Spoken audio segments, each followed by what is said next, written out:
Shalom, selamat malam jemaat yang saya kasihi di dalam nama Tuhan kita Yesus Kristus. Puji syukur kepada Allah Tritunggal yang telah menolong memelihara kehidupan kita sampai dengan detik ini. Mari pada saat ini saya mengajak kita semua untuk masuk dalam doa pembukaan. Kita berdoa. Ya Tuhan Allah kami yang ada di surga, pemilik hidup kami.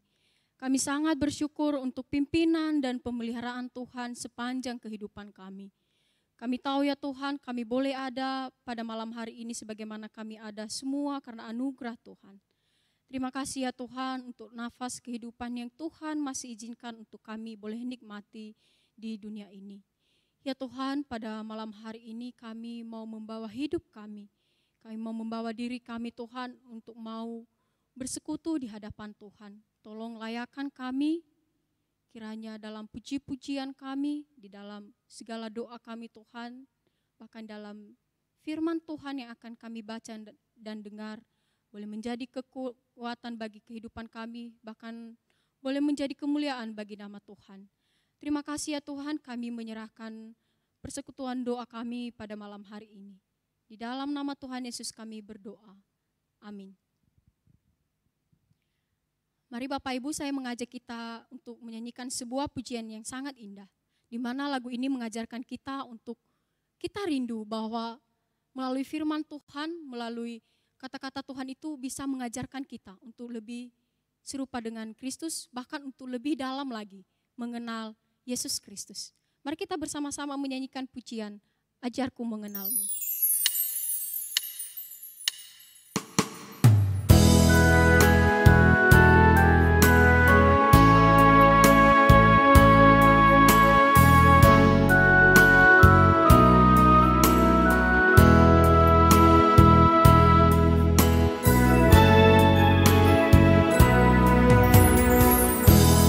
Ada yang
Bapak Ibu, pada saat ini kita akan berdoa syafaat bersama-sama.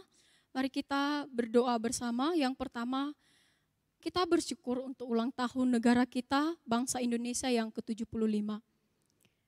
Kita tahu bahwa bangsa Indonesia ada sampai saat ini semua karena berkat Tuhan. Kita berdoa untuk seluruh pemerintah kita, kiranya Tuhan menolong mereka dalam mencari jalan keluar atas krisis yang dialami negara kita dalam masa pandemi ini. Mari kita bersama-sama berdoa.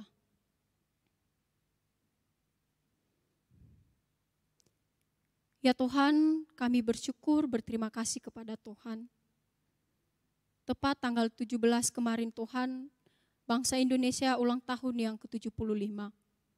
Kami tahu ya Tuhan, sampai detik ini Tuhan tidak melepaskan tangan untuk memimpin bangsa Indonesia ini. Tuhan, kami bersyukur untuk semuanya itu. Kami percaya Tuhan, semua tahun-tahun yang telah dilalui oleh negara kami ini Tuhan, tidak terlepas dari tangan Tuhan.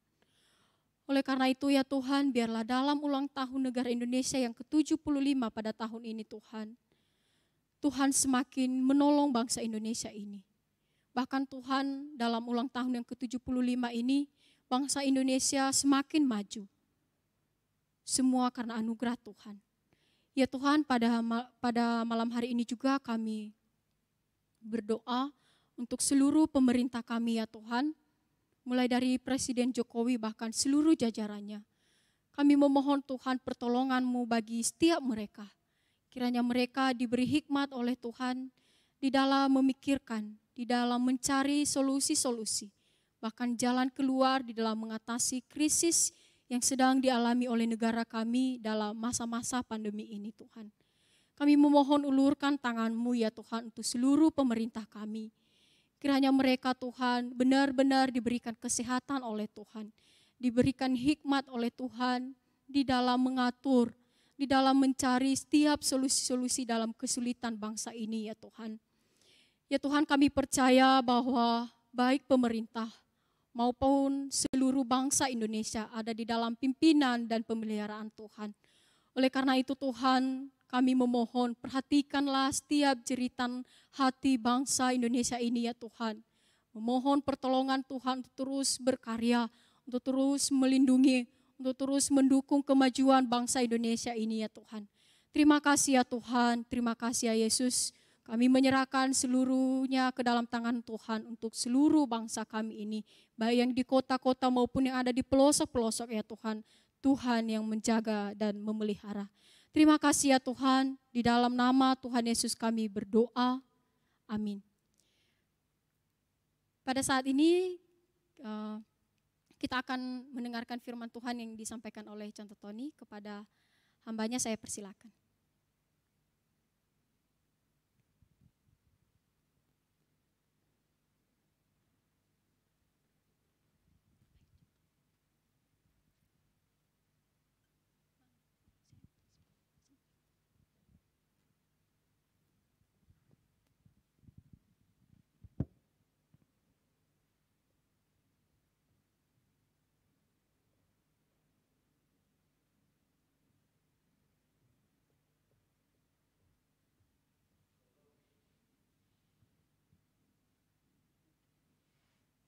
Bapak Ibu yang dikasihi oleh Tuhan, mari sebelum kita bersama-sama belajar sebagian dari kebenaran firman Allah, kita merendahkan diri yuk, kita akan berdoa, meminta kemurahan Allah untuk menolong dan memimpin kita semuanya.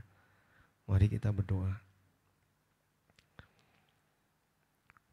Bapa di dalam kerajaan surga, kami bersyukur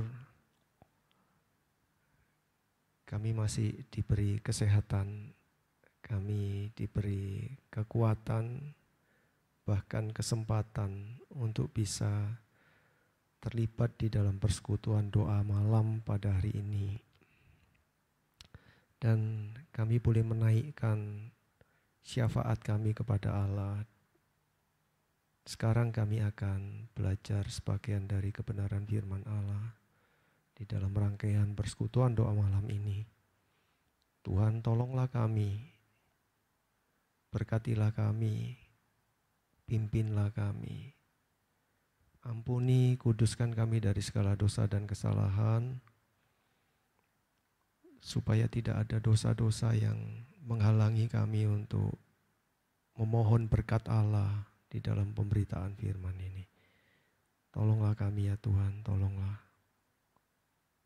Supaya kami boleh bukan hanya mengerti, tetapi kami juga boleh diubahkan dan menjadi pelaku firman Tuhan. Terima kasih Bapa Surgawi. Dalam nama Tuhan Yesus kami bersyukur. Amin.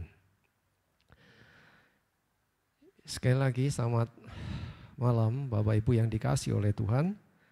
Hari ini kita akan belajar tentang satu topik, yaitu gambar dan rupa Allah. Dan kita semua tahu kalau saya menyebutkan tentang tema ini, maka saya yakin kita semua berpikir bahwa teks ini, teks yang akan kita ambil itu adalah diambil dari kitab Kejadian pasal yang pertama, ayat yang ke-26. Dan betul, mari kita akan membaca Kejadian pasal yang pertama, ayat yang ke-26.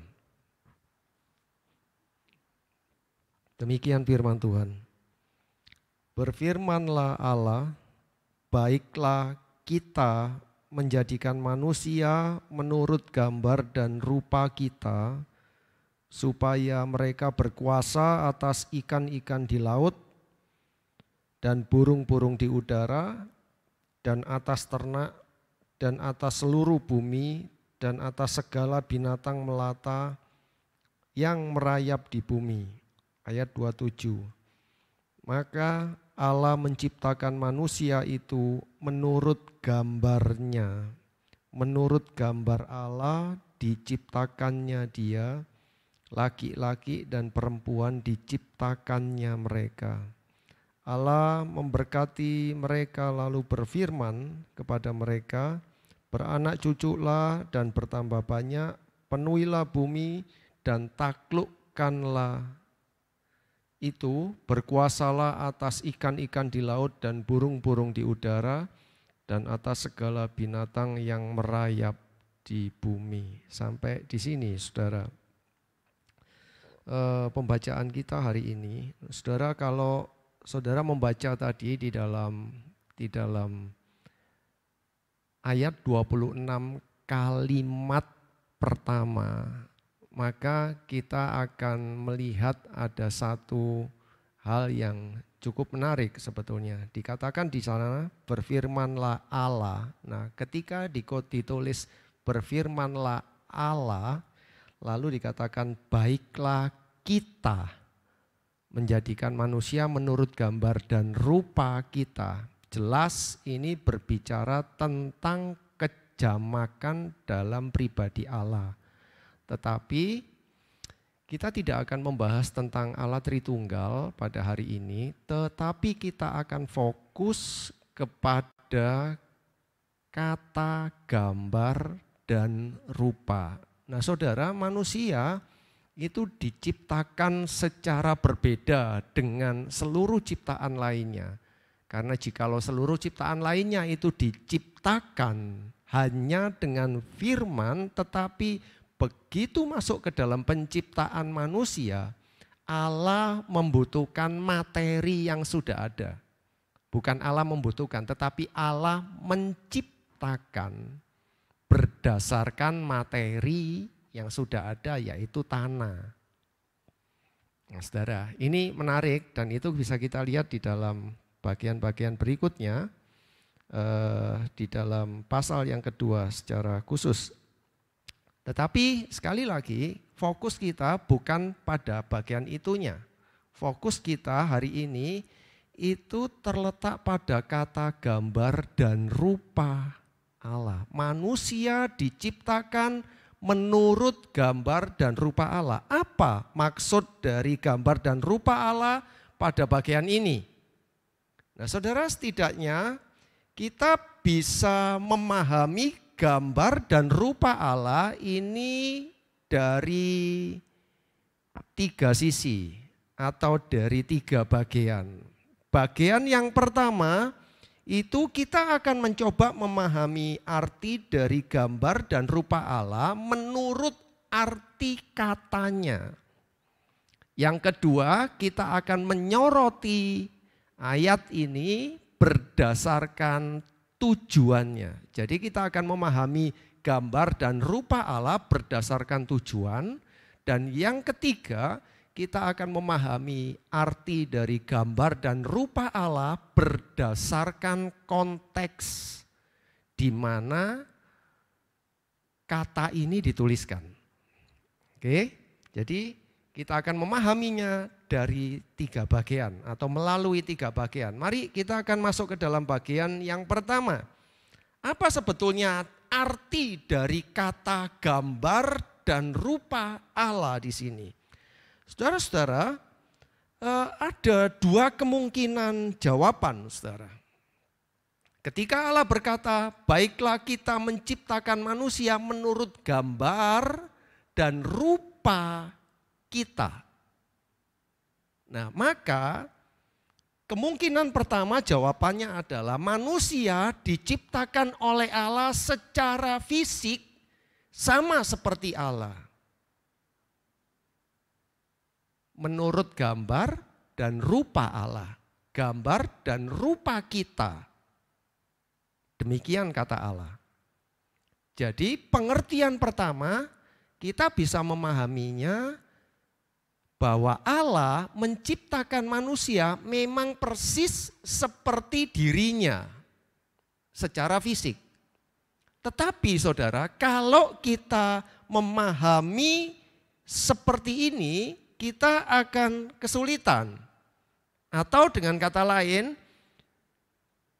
kemungkinan seperti itu bisa dikatakan tidak benar. Karena apa? Karena Allah itu adalah roh. Tidak memiliki wujud fisik. Tidak memiliki bentuk fisik. Tetapi sekali lagi Allah adalah roh. Demikian kata Kristus. Ketika dia bercakap-cakap dengan seorang perempuan Samaria. Allah itu adalah roh, maka sembahlah dia dalam roh dan kebenaran. Karena Allah adalah roh dan tidak memiliki bentuk fisik, maka kemungkinan pertama ini pasti gugur.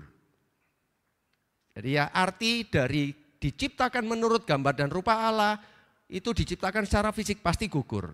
Oke, itu kemungkinan yang pertama. Jadi sekarang tinggal kemungkinan yang kedua. Apa itu kemungkinan yang kedua?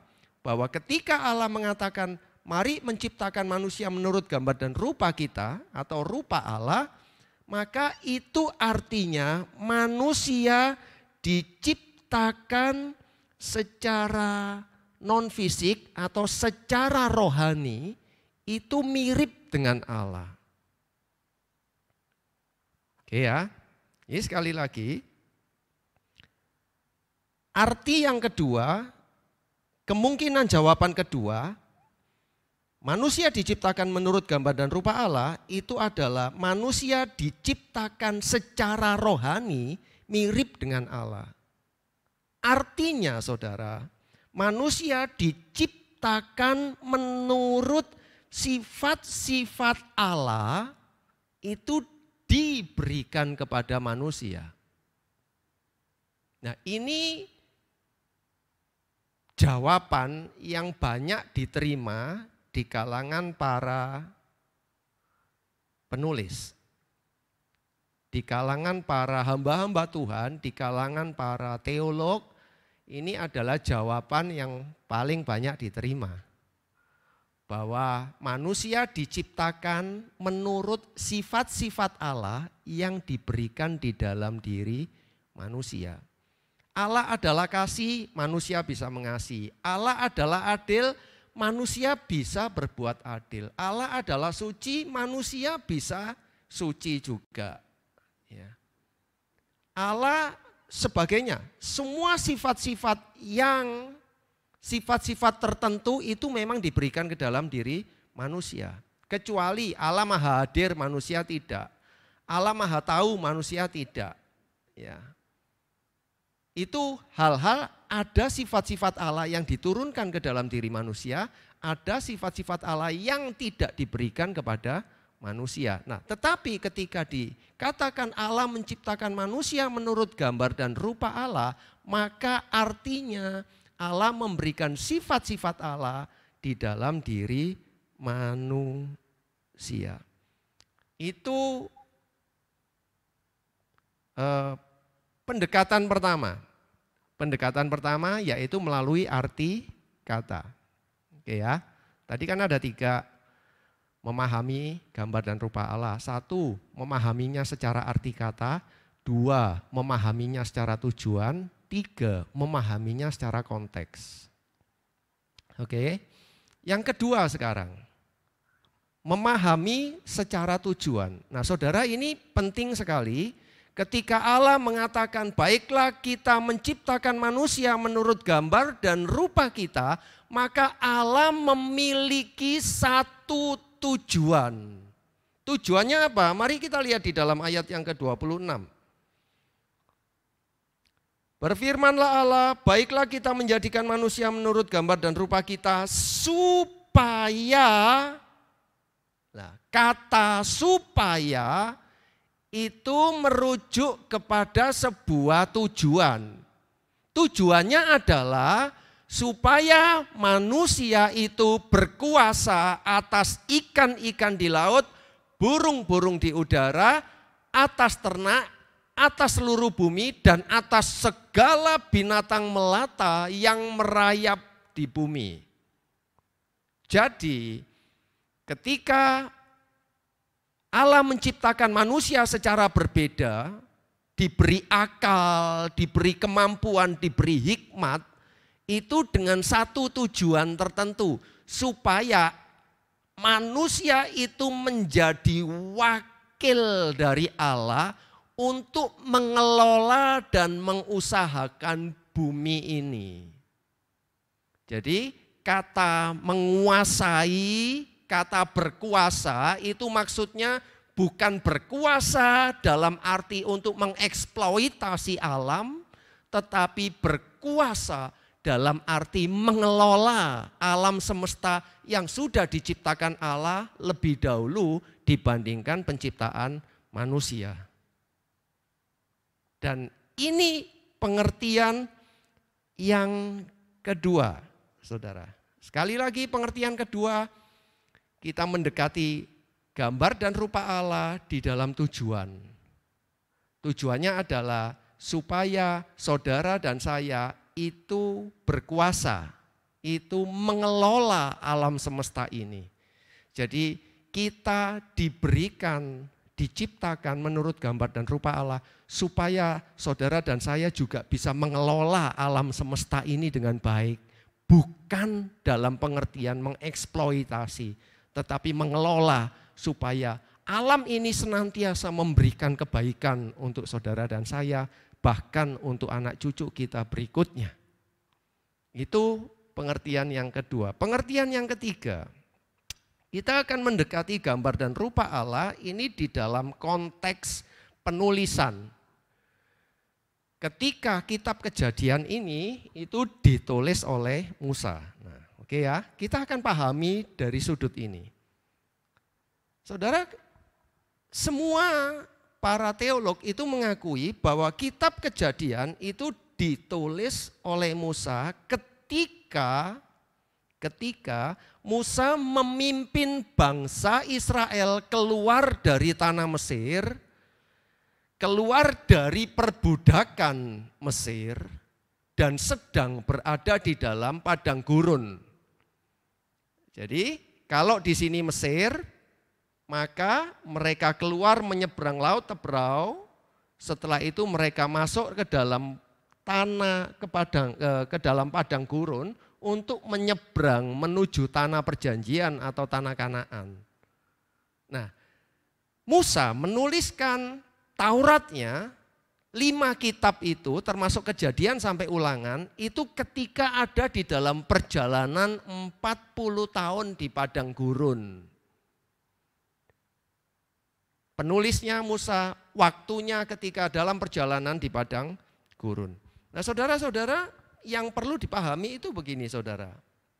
Sebelum mereka ini keluar dan masuk ke dalam padang gurun selama 40 tahun, bangsa Israel itu sedang diperbudak oleh bangsa Mesir selama 400 tahun lamanya. Ini penting sekali untuk dipahami, untuk memahami perikop yang kita baca. Jadi sekali lagi, sebelum mereka dipimpin oleh Musa ke padang gurun 40 tahun untuk masuk ke dalam tanah Kanaan, tanah perjanjian, mereka diperbudak di Mesir selama 400 tahun. Itu sebabnya saudara, mental budak itu begitu melekat di dalam diri sebagian besar bangsa Israel. Hal itu terbukti dari mana? Banyak sekali. Kalau saudara membaca kitab Keluaran, saudara akan melihat bahwa di sana bangsa Israel itu sangat gampang sekali untuk marah dan mengeluh kepada Musa.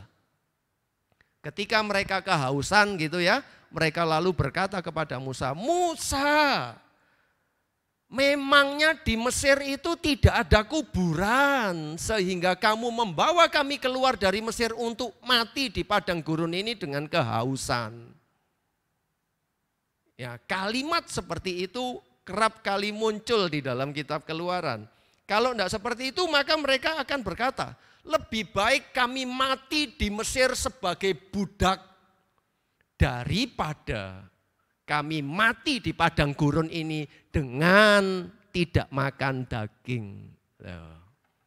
Saudara perhatikan, mereka lebih rela mati di Mesir sebagai budak tetapi makan daging daripada mereka mati di padang gurun dengan tanpa makan daging. Padahal ini perbudakan ditukar dengan kebebasan.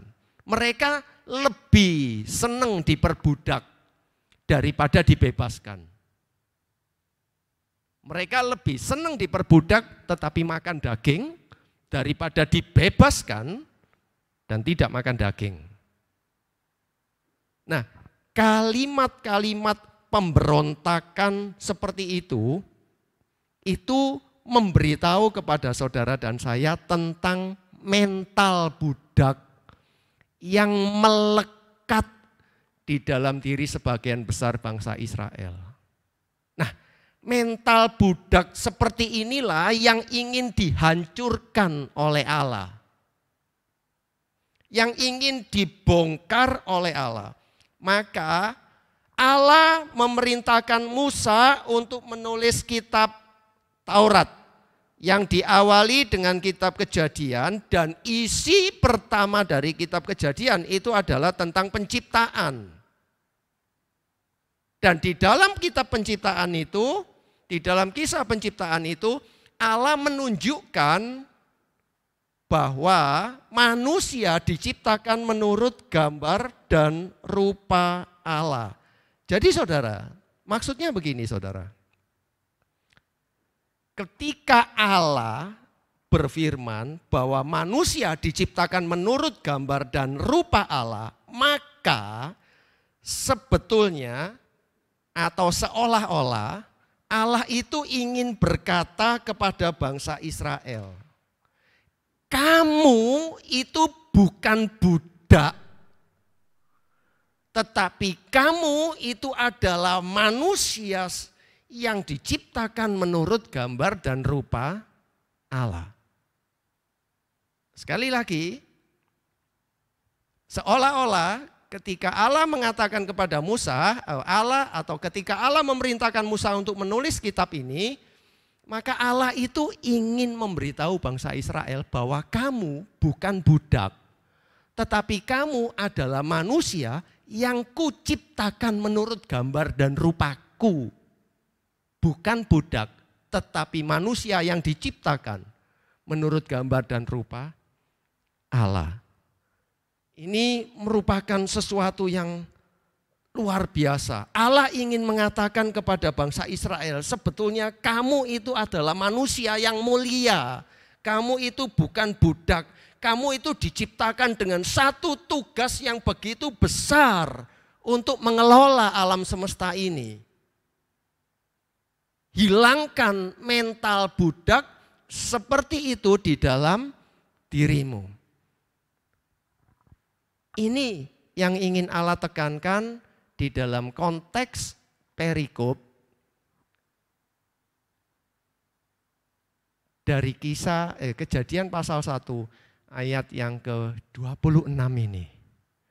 Nah, saudara-saudara yang dikasih oleh Tuhan. Dengan kata lain, Allah itu ingin menunjukkan kepada bangsa Israel jati diri mereka yang sesungguhnya. Jati diri mereka itu bukan budak. Jangan pernah mau diperbudak lagi. Tetapi jati dirimu adalah manusia yang diciptakan menurut gambar dan rupa Allah. Ini sangat penting sekali untuk saudara dan saya pahami hari ini. Ingat baik-baik, saudara dan saya diciptakan itu dengan sifat-sifat Allah yang ada di dalam diri kita. Dan itu tidak ada di dalam semua ciptaan yang lain.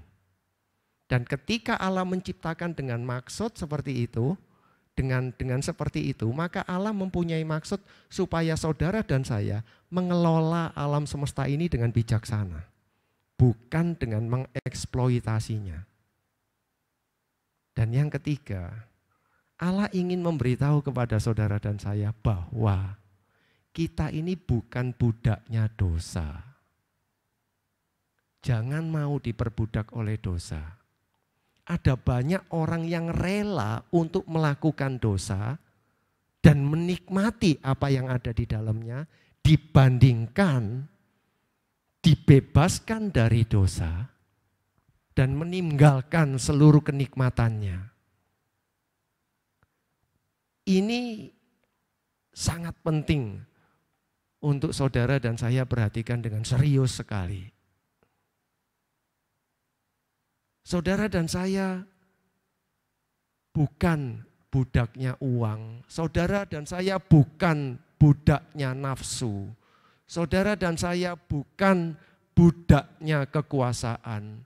Karena itu jangan sampai kita mengejar uang, mengejar nafsu, mengejar kekuasaan sampai mengorbankan segala-galanya.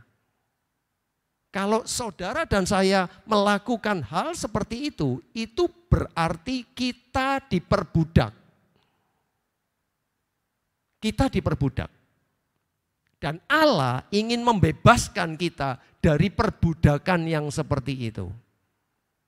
Kalau saudara dan saya sudah percaya Kristus, seharusnya kita ini sudah memiliki kekuatan untuk meninggalkan segala macam bentuk perbudakan tadi. Kita akan tetap untuk bekerja mencari uang, tetapi tidak lagi diperbudak oleh uang. Kita akan tetap bekerja, mungkin boleh mendapatkan kedudukan, tetapi tidak diperbudak oleh kekuasaan tersebut. Kita juga memiliki keinginan-keinginan setelah diselamatkan, tetapi tidak diperbudak oleh keinginan-keinginan kita. Melainkan kita memakai uang kita memakai kekuasaan kita, kedudukan kita, dan kita memakai keinginan-keinginan kita untuk kita arahkan kepada Allah demi kemuliaan Allah. Ini jati diri saudara dan saya yang sudah ditebus oleh Allah. Tidak lagi diperbudak oleh dosa, melainkan dipakai untuk memuliakan Tuhan. Nah, saudara-saudara, inilah arti dari gambar dan rupa Allah. Biarlah melalui perenungan firman Tuhan pada malam hari ini, kita semua sama-sama disadarkan, kita semua sama-sama diingatkan, kita semua sama-sama dimengertikan oleh Allah. Dan hidup kita itu diubahkan. Tidak lagi diperbudak oleh sesuatu yang lain, melainkan kita menyerahkan hidup kita untuk Tuhan. Tuhan Yesus memberkati kita semuanya. Mari kita tundukkan kepala saudara.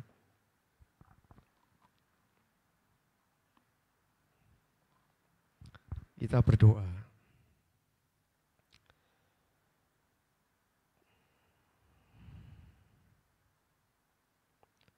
Bapa di dalam kerajaan surga,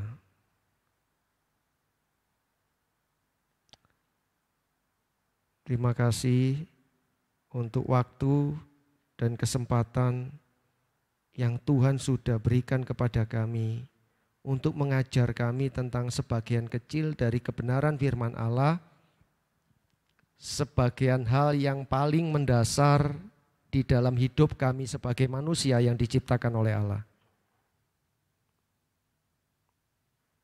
Kami adalah manusia yang diciptakan menurut gambar dan rupa Allah. Kami diciptakan dengan sifat-sifat Allah yang ada pada diri kami. Meskipun kami telah berdosa, tetapi Kristus itu sudah menebus dosa kami, maka kami harus mengembalikan sifat-sifat itu untuk sesuai dengan kehendak Allah melalui firman-Mu. Ingatkan kami juga bahwa kami diciptakan dengan satu tujuan tertentu, yaitu untuk mengelola lingkungan di sekitar kami, bukan mengeksploitasinya. Sadarkan kami ya Tuhan, sadarkan kami untuk tidak serakah terhadap alam, untuk kami menjaga akan kebersihan lingkungan kami. Ajarkan kami untuk bertanggung jawab sebagai anak-anak Tuhan yang sudah diperbaharui. Dan tolonglah kami juga untuk selalu diingatkan bahwa kami bukan budak dari keinginan kami, dari nafsu kami, dari uang, dari kekuasaan. Tetapi kami adalah orang-orang yang diciptakan Allah untuk kemuliaan Tuhan. Tolong ingatkan dan berkati kami. Di dalam nama Tuhan Yesus kami bersyukur. Amin.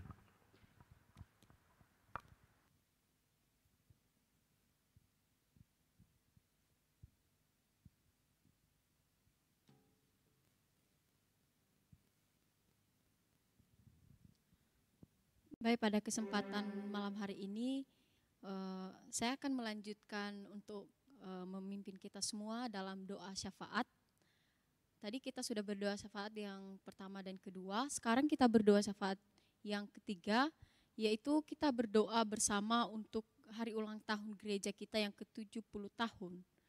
Kita berdoa kiranya semua pengisi acara, tim multimedia, alat-alat yang digunakan itu bisa berfungsi dengan baik.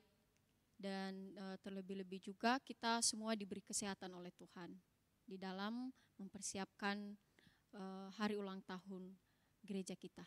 Mari kita berdoa. Ya Tuhan, pada malam hari ini kami menyerahkan ke dalam tangan Tuhan untuk persiapan gereja kami untuk hari ulang tahun yang ke-70. Ya Tuhan, kami memohon kiranya Tuhan yang memberkati kami semua, baik seluruh hamba Tuhan, diakon, dan juga seluruh jemaat Tuhan. Kiranya kami diberi kesehatan Tuhan di dalam menyambut hari ulang tahun gereja kami yang ke-70 ini. Kami menyerahkan ke dalam tangan-Mu untuk setiap acara, untuk tim multimedia, bahkan seluruh alat-alat yang akan kami gunakan pada hari hanya Tuhan. Kiranya semuanya boleh berfungsi dengan baik dan Tuhan yang memberkati kami semua di dalam mempersiapkan segala acara apapun yang akan kami laksanakan di dalam perayaan hari ulang tahun gereja kami ini. Terima kasih ya Tuhan, di dalam nama Tuhan Yesus kami berdoa dan menyerahkan kegiatan ini. Amin. Selanjutnya kita berdoa untuk pemilihan diakon dan pengurus setiap komisi. Kita berdoa. Kami berdoa ya Tuhan untuk pemilihan diakon dan juga pemilihan pengurus setiap komisi. Ya Tuhan, kami memohon biarlah Tuhan yang mengetuk setiap hati yang sudah dipilih Tuhan, bahkan orang-orang jemaat-jemaat Tuhan yang mungkin memiliki kerinduan dalam pelayanan ini. Tuhan, kami memohon Tuhan berkati, bahkan Tuhan persiapkan lebih dalam lagi. Kiranya Tuhan benar-benar ini adalah panggilan Tuhan dalam setiap jemaat-jemaat Tuhan yang mau melayani Tuhan, baik menjadi diakon maupun menjadi pengurus komisi. Ya Tuhan, kami percaya semuanya ini Tuhan yang memilih. Oleh karena itu, bukakan setiap hati jemaat-jemaat yang mungkin sudah di lobi atau yang mungkin sudah dipilih Tuhan. Kiranya semuanya Tuhan, semuanya ini kami serahkan ke dalam tangan-Mu. Kiranya semuanya juga kami persembahkan untuk pelayanan bagi kemuliaan Tuhan. Terima kasih ya Tuhan, dalam nama Tuhan Yesus kami berdoa dan menyerahkan pergumulan ini. Amin. Untuk yang terakhir, saya mengajak kita semua untuk berdoa bersama. Kita berdoa kiranya Tuhan memulihkan keadaan seluruh dunia. Jadi bukan cuma bangsa Indonesia, seluruh dunia saat ini sedang mengalami ketakutan yang sangat besar karena pandemi COVID-19 ini. Kita berdoa kiranya Tuhan yang menolong bahkan memulihkan seluruh negara, baik Indonesia maupun negara-negara lain yang sedang mengalami kondisi seperti ini. Sekaligus Bapak Ibu kita berdoa untuk kita sendiri, kiranya dalam masa-masa seperti ini iman kita tidak lemah tetapi kita semakin kuat, iman kita semakin teguh di dalam Kristus Yesus. Mari kita berdoa.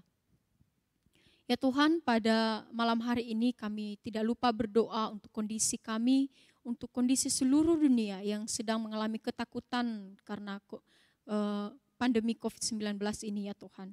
Kami memohon pertolongan Tuhan. Dalam masa-masa seperti ini Tuhan, kami sadar bahwa sepintar-pintarnya kami tidak berkuasa. Bahkan dokter-dokter pun, para ahli Tuhan tidak bisa mengatasi virus corona ini Tuhan. Tetapi kami percaya kami memiliki Allah yang tidak ada satupun yang tidak bisa Tuhan perbuat untuk negara ini ya Tuhan. Tuhan, kami percaya bahwa virus corona ini Tuhan pun izinkan untuk boleh kami alami, bahkan untuk terjadi di tengah-tengah dunia ini ya Tuhan. Karena itu Tuhan tolong kuatkan setiap orang-orang yang sedang mengalami ketakutan saat ini Tuhan karena kondisi seperti ini. Kami juga menyerahkan ke dalam tangan Tuhan untuk setiap kami pribadi. Tuhan, kami rindu kiranya dalam masa-masa seperti ini iman kami tidak lemah, tetapi kami semakin kuat di dalam Tuhan. Iman kami semakin teguh di dalam Tuhan. Karena kami memiliki pengharapan yang tidak akan sia-sia, yaitu Yesus Kristus yang adalah jaminan hidup kami. Sekalipun Dia tidak akan pernah meninggalkan kami. Oleh karena itu Tuhan, yakinkan kami Tuhan bahwa dalam masa-masa susah pun Tuhan tetap ada bagi kami. Terima kasih ya Tuhan. Dalam nama Tuhan Yesus kami berdoa dan menyerahkan seluruh doa syafaat kami pada malam hari ini. Sempurnakanlah ya Tuhan. Dalam nama Tuhan Yesus kami berdoa. Amin. Kita akan memberikan persembahan kita kepada Tuhan. Kita akan membawa persembahan kita kepada Tuhan. Jemaat sekalian bisa mentransfer melalui nomor rekening yang tertera di layar. Atau juga bisa menyalinnya melalui kode QR. Atau jemaat bisa mengumpulkan di rumah masing-masing dan membawanya kembali ketika ibadah udah kembali normal. Sekalian kita menyanyikan sebuah pujian yang mengatakan Allah yang setia. Seperti firman Tuhan yang sudah diingatkan tadi bahwa Allah menciptakan kita segambar dan serupa dengan Dia. Semuanya itu baik. Oleh karena itu biarlah hidup yang kita jalani ini, kita boleh menjalaninya dengan rasa takut akan Tuhan. Karena kita tahu sejelek-jeleknya kita, hidup kita sangat berharga di mata Tuhan. Ingat, firman Tuhan sendiri yang mengatakan demikian. Mari kita menyanyikan pujian ini, Yesus kau telah memulai.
berikan hidupmu sebagai ganti dosaku, karena kasih-Mu padaku.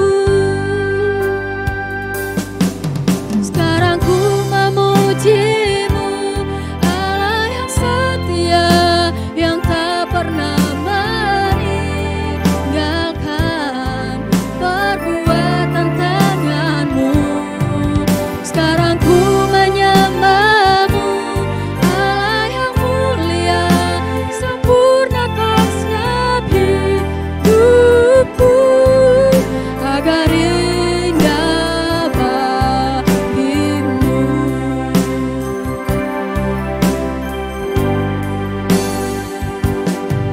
Sekarang ku memuji-Mu, Allah yang setia, yang tak pernah meninggalkan perbuatan tangan-Mu.